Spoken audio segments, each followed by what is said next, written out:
Сәрдек мектепте де, районда ең хөрмәтле кешеләр, моңа хәтле булган инде район авыл җитәкчесе Гөлсинә Закарияна белән шул матур итеп эшләде. Гомумән мин рәхәтләнеп бер менә чын күңелемнән җал итәргә дип киләм Тапшуганга. Тапшуганның халкына, аның авылының матурлыгына, аның табигатының матурлыгына, аның бердәмлегенә, халкының бердәмлегенә.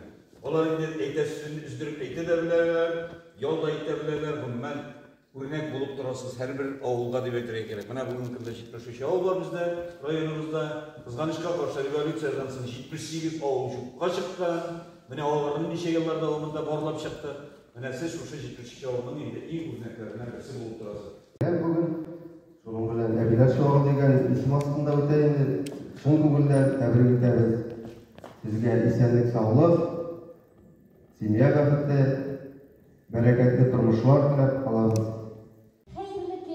Hürmetli rayonumuz yetakçileri, avuldaşlar, konaklar, balalar, sizni barınızı da yemli jeyler etkeş, şuşu altın bizlerden olatırgan, Əbilər şuağı bayramı bilen, ihlas көңілден təbrik ederiz. Jan tınışlığı, көңіл көтәренкілігі тілеп қалабыз.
Ребята, у вас нет, у нас сегодня басист заболел. Ребята, можете как-нибудь проиграть? Мен жей, қожамның парк бар тұсында бас гитарада танцевал.